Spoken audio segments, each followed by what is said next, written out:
What if one rusty wheelbarrow carried more than an old woman? It carried a miracle. At a crowded bus stop, a forgotten woman sat for days. People whispered, avoided her, and moved on. But one boy stopped. Why would a poor teenager push a stranger home? And unknowingly step into the gates of a billionaire's mansion? Could a single act of kindness rewrite your entire future? This is not just a tale of fate. It's a reminder that humility opens doors that money cannot, and the hearts we treat gently may carry the power to lift us beyond our wildest dreams. In a world filled with noise and neglect, one quiet decision to care transformed a street vendor into a son, a helper into an heir, and a wheelbarrow into a throne.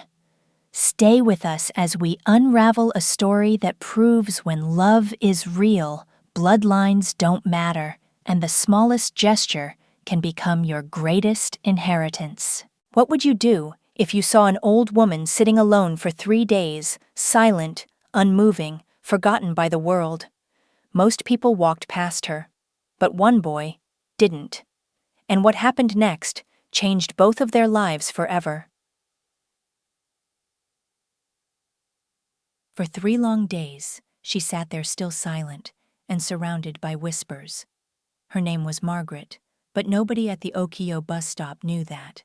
She wore a faded wrapper soaked by rain and dust, her headscarf half fallen, her eyes hollow and restless, like they were chasing memories too far gone. She didn't beg. She didn't move. She didn't even speak. She just sat on the far edge of the concrete slab like a statue time had forgotten. People passed her by. Some slowed down, some whispered behind cupped hands, and others just crossed the road to avoid the discomfort of her stillness. A woman selling corn said Margaret had been abandoned by her children. A man on a motorcycle claimed she'd escaped from a rich family. Others guessed she had lost her memory or simply lost her will to live. But no one asked her. No one really cared to know the truth. Except Raymond. Raymond was just 16. A tall, quiet boy with sharp eyes and a plastic container of ground nuts balanced under one arm. He wasn't rich. He wasn't powerful. But he noticed things. On the first day, he thought she was waiting for someone. On the second, he started to wonder. By the third, he was angry not at her, but at how the world had simply accepted her presence like she was part of the street furniture. It bothered him that no one stopped, that no one asked, that everyone just let her sit there under the sun and rain, like her dignity didn't matter. That evening, Raymond came home and told his mother about the woman, but instead of encouragement, he got warnings. "You don't know who she is," his mother said. "Don't let pity drag you into someone else's curse." But Raymond couldn't ignore the weight of her silence any longer. So, armed with nothing more than a rusty wheelbarrow and the courage of a kind heart, he returned to the bus stop. "Your ride is here, Ma," he said with a smile. And for the first time in what seemed like years, Margaret laughed a soft, real laugh that shook the dust off her soul. That moment was magic. That moment rewrote both their stories. Raymond didn't know who she was. He didn't care. All he saw was a tired woman who needed a way home, and he gave it to her not with a car, not with money, but with love, humor, and a wheelbarrow. He turned into a Ferrari with nothing but his heart. What started as a simple act of kindness would soon open doors neither of them ever imagined. But that moment, the meeting at the bus stop, the quiet decision to help was where destiny turned the page, and everything changed from there. Imagine pushing a stranger home in a rusty wheelbarrow only to discover her house looks like a palace and her gate opens like something out of a movie. That's exactly what happened to Raymond, and what waited behind that gate changed his life forever. Raymond had no map, no address, only a name and a vague clue. My gate is big and black. The street is tarred. It wasn't much to go on, especially in a neighborhood where nearly every house fit that description. But he wasn't deterred. With Margaret seated gently in the wheelbarrow, her wrapper tucked neatly away from the rust, Raymond began pushing her through the streets. He joked along the way, calling it his Ferrari, promising her smooth steering and an imaginary air conditioner. Margaret, whose smile had been buried under layers of memory and time, laughed like a child discovering joy again. Their bond was already forming, built on laughter, curiosity, and the warmth of a human connection that didn't ask for anything in return. As they turned corner after corner, Margaret's gaze remained distant but hopeful. "This one feels close," she would whisper. Raymond, still in disbelief that this journey might actually lead somewhere, kept pushing. And then on the fourth turn, Margaret gasped. "Stop. This one. I know it. This is it." They stood before a massive black gate adorned with golden lion heads, the kind of gate that screams wealth and silence at the same time. The street was lined with elegant homes, the kind that whisper money even when no one is watching. Raymond blinked. "Your house." "Ma, are you Dangote's auntie?" He knocked once. A security guard peeked out, and the moment his eyes landed on Margaret, everything exploded. Madam is back," he screamed. Within seconds, the compound came alive. Cooks, drivers, and distant relatives in silk robes rushed out, their cries mixing shock with a performance of concern. "Mama, you're alive," I told them, one woman wailed, clinging to Margaret. But Margaret said nothing. She remained calm as they fussed over her like parrots, with too much makeup and not enough sincerity. Raymond, still holding the wheelbarrow, wheeled her past the marble pillars and golden statues, his eyes scanning every inch of the mansion that looked more like a five-star hotel. The moment felt surreal. Was he dreaming?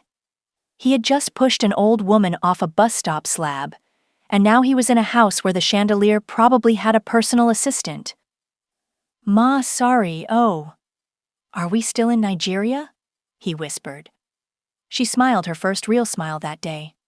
And in that smile there was gratitude, peace, and the hint of something bigger. Raymond helped her onto a luxurious couch and was about to say goodbye when she asked his name. "Raymond," he answered. Her response would become the moment his entire life shifted.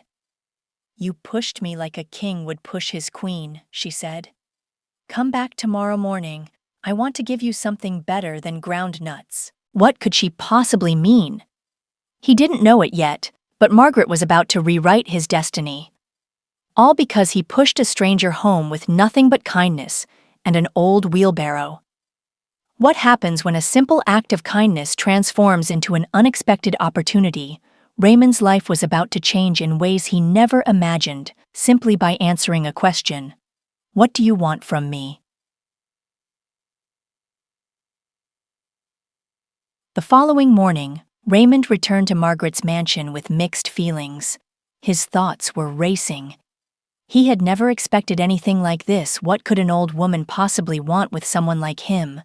He wasn't rich, he wasn't polished, but what he was genuine.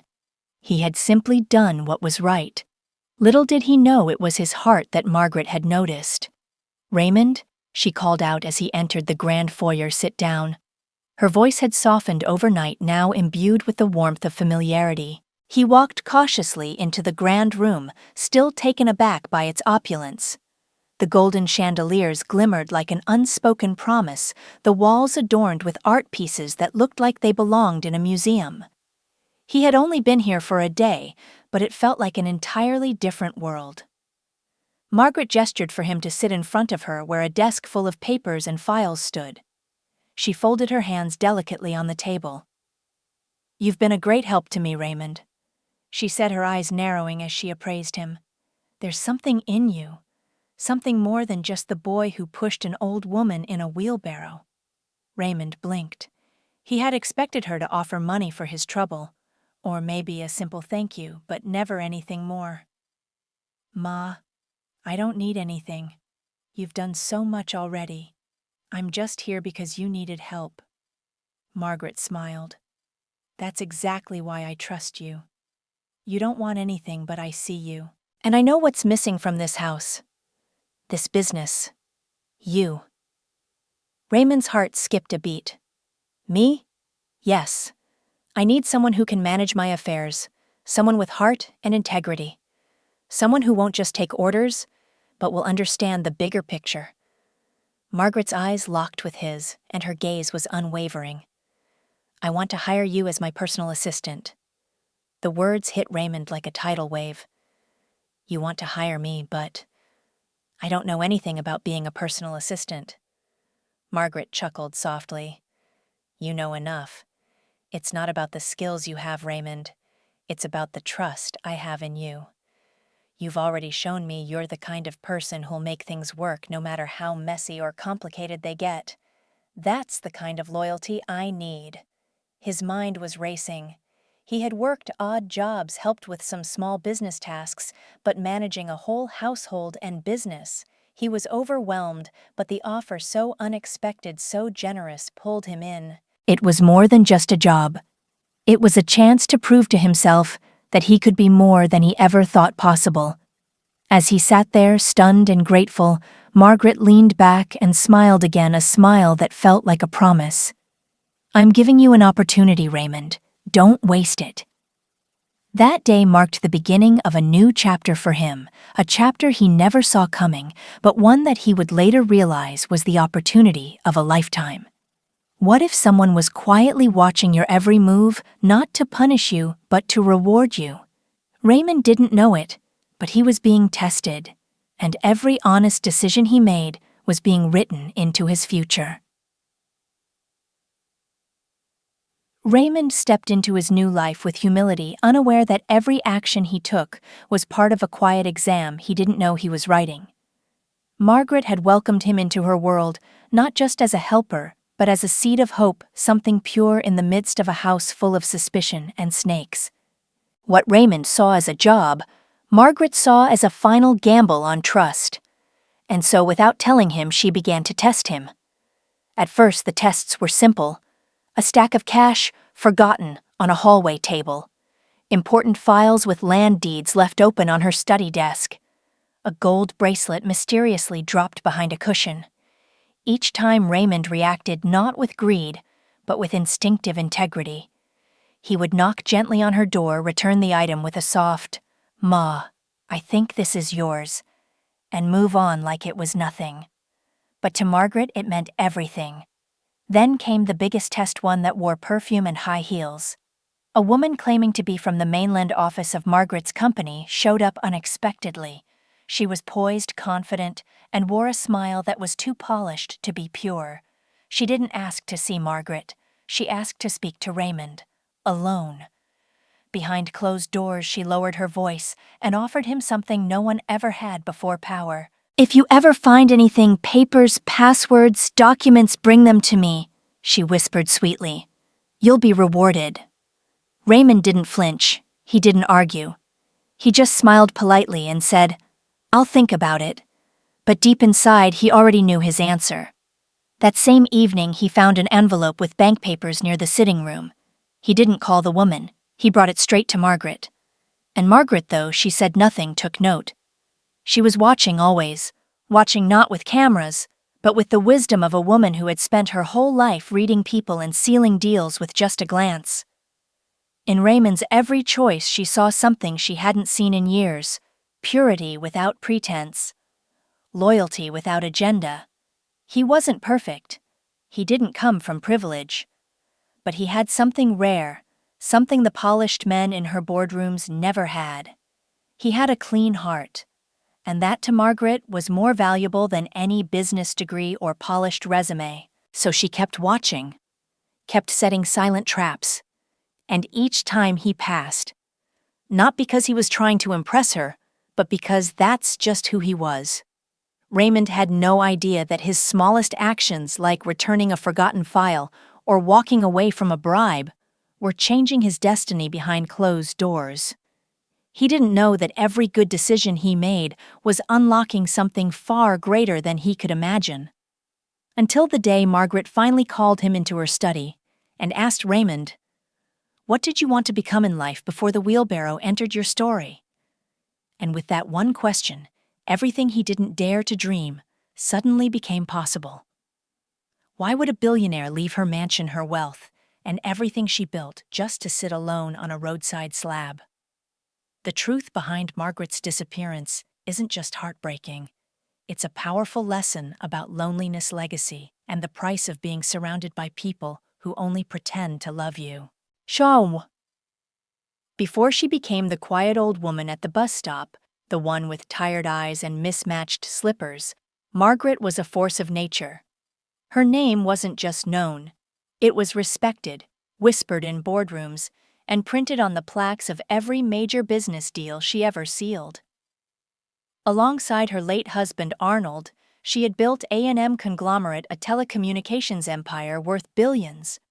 She wasn't born into wealth, she earned every piece of it with vision, discipline, and relentless effort. And outside of business, she gave like a queen. She funded schools, paid for surgeries, helped widows pay rent, and fed entire communities every December. But behind her success was a sorrow that money couldn't heal. She never had children. Years of trying, years of praying, doctor visits, false hopes, quiet tears in dark rooms. But through it all, Arnold stood by her like a rock in a storm. When his family pressured him to take another wife, he stood tall and said, "I married Margaret, not her womb." Their love was rare, solid, unshakable. Until one night 5 years ago, Arnold collapsed in their bedroom and never woke up. That moment broke Margaret in a way no one saw coming. Her grief wasn't loud, it was silent and seeping. But worse than losing Arnold was what followed. His family, once polite and present, began circling like vultures.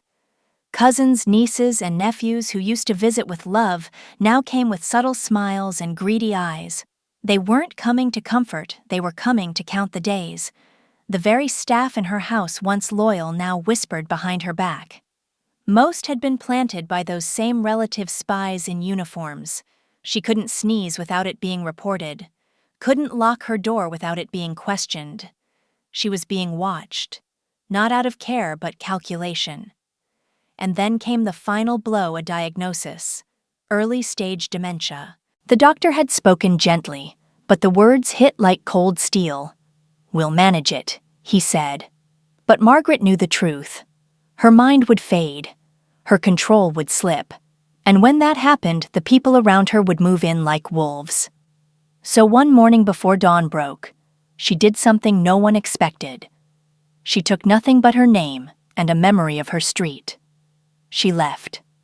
No announcement. No driver. No goodbye. She walked past the gate like a ghost reclaiming her freedom.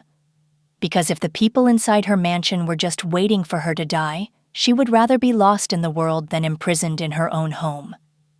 That's how she ended up at the Okio bus stop under the sky, soaking in rain and silence. She had wealth but no peace, power but no trust, legacy but no one to truly share it with.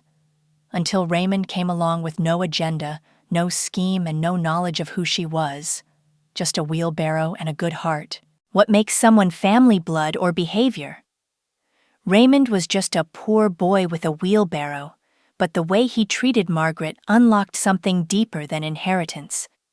It awakened a mother's love in a woman who had never had a child. For the first time in decades, Margaret felt something stir within her, a quiet kind of joy, a feeling she thought she had buried long ago. It wasn't just the laughter Raymond brought to her evenings, or the way he made tea exactly how she liked it, or even how he gently reminded her to take her medication. It was something much more profound. It was the way he saw her, not as a billionaire, not as a burden, but as a human being who mattered. Margaret had lived among people who bowed before her power, who celebrated her legacy, but none of them ever looked at her the way Raymond did, with genuine respect, kindness, and care. And slowly something inside her shifted. One quiet afternoon, as Raymond rearranged her notes in the office, she called him over and asked, "What did you want to become in life before the wheelbarrow became your story?" He hesitated, then said, "A lawyer. I always loved justice. But school was too expensive. My parents tried. Feeding came first. She didn't respond that day. She just nodded, placed a few calls, and let destiny begin to move. Within a week, a private tutor arrived at the mansion gate. I was hired to get you ready for university, the man said, clutching a stack of textbooks. Raymond stood frozen. He wasn't used to this kind of generosity, this kind of belief in him. When he rushed to Margaret in disbelief, she simply looked up from her newspaper and said, "It's time for you to dream again." That day, something else happened. Something deeper than a job title, deeper than school. Margaret called Raymond to sit beside her and said the words he never expected to hear. "You've been a son to me, Raymond. You carried me in that wheelbarrow with dignity. You laughed with me, protected me, honored me. Not even my own blood has done that. And I want to help you become the man I know you were meant to be." Raymond's throat tightened. He didn't have the words. He had spent his whole life trying to survive, never imagining someone like her would care about someone like him. But in Margaret's eyes, he wasn't just a helper. He was family. From that moment on, the relationship between them transformed. She didn't just see him as a personal assistant, she treated him like her own, introduced him to staff as her personal person, gave him his own room, trusted him more than she trusted her own memory. And when people questioned her, whispered about favoritism, she didn't waver. "Love isn't about blood," she would say. "It's about behavior." And Raymond has behaved like a son. Their bond was unbreakable. Margaret, who once believed she would never be a mother, now had someone to call her child. And Raymond, once a groundnut seller with dusty shoes and big dreams, had finally found a place where he was seen, valued, and loved, not for what he could offer, but for who he had always been inside. What happens when a woman with everything gives her entire legacy to someone with nothing? When Margaret named Raymond, her humble assistant, as her heir, her family didn't just protest. They declared war. But what she said in that moment silenced a room full of blood and awakened the power of chosen love.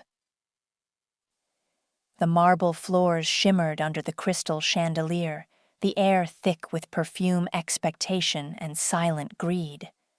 Margaret sat at the head of the grand living room like a queen holding court, while Raymond stood quietly behind her, nervously clutching her handbag like the assistant he never imagined he'd become.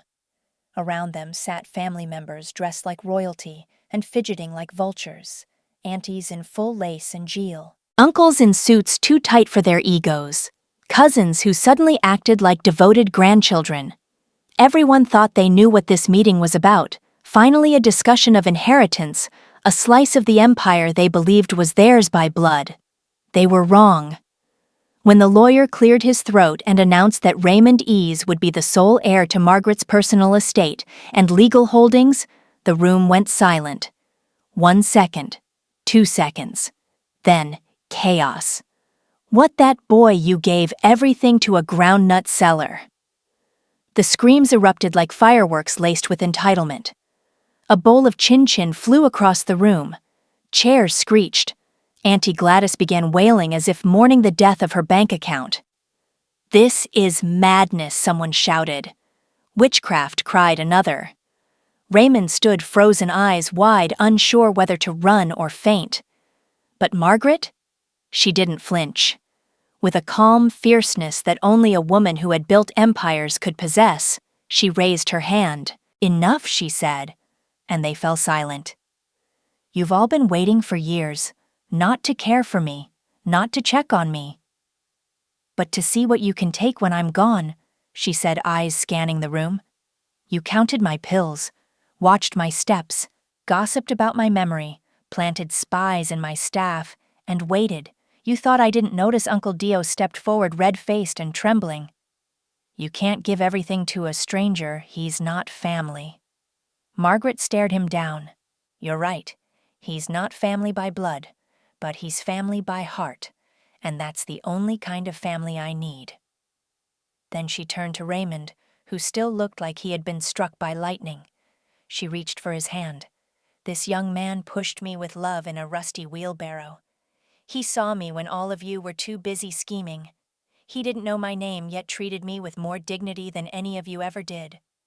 The room was silent, stunned, furious, but powerless.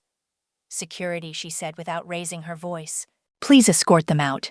and make sure none of them ever steps near my gate again." As the final heel clicked angrily out of the room, Raymond collapsed into the nearest seat, overwhelmed. "Ma, why me?" Margaret looked at him with soft, steady eyes. "Because you treated me like a human being when I had nothing to give. You passed every test, not knowing I was watching. And now, you're not just my heir. You're my son." In that moment, Raymond realized he hadn't just inherited wealth. He had inherited something far rarer, the love of a mother who chose him not because she had to, but because he earned her heart. From pushing a wheelbarrow to walking into university with lace-clad family cheering him on, Raymond's journey wasn't just about books or degrees. It was about dignity, redemption, and a promise finally fulfilled. This wasn't just education. It was destiny reclaiming its voice. On Sisig Fame, the day the university acceptance letter arrived, Margaret didn't ring a bell or make a grand announcement. She simply sat on the patio sipping chilled Zobo, the envelope balanced calmly on her lap. When Raymond returned from a tutoring session and saw her holding it, his heart jumped. "Ma, is that—" he stammered. Without looking up, Margaret raised one brow and said, "Why are you shouting like I forged it? You're going to school. You said law, right? I hope you know how to argue." That was it. No dramatic speech, just destiny delivered like a normal day's news. Raymond dropped to his knees, his voice cracking. "Thank you, Mama. God bless you." She waved him off. "Please stand up. We don't kneel for destiny. Go and bring my pepper soup." But it wasn't just a university letter. It was proof. Proof that her faith in him was real, that kindness still had value in a world hardened by greed, that her love, unwritten and unspoken, was fierce enough to carry someone else's dream. Margaret had gone behind his back, made the calls, paid the fees, and done what no one had ever done for Raymond. She opened a door he never thought he'd be allowed to knock on. Matriculation day came like a celebration nobody wanted to miss. Margaret wore a white lace gown so crisp it made sunlight squint. Raymond's mother arrived in a wrapper that shimmered with pride. His siblings giggled like it was Christmas. And Margaret held his hand the whole time, guiding him through the campus gates, as if ushering him into a new world, one where his name would finally carry hope, not struggle. "This is my son," she told anyone who asked, and plenty who didn't. "First lawyer in the family.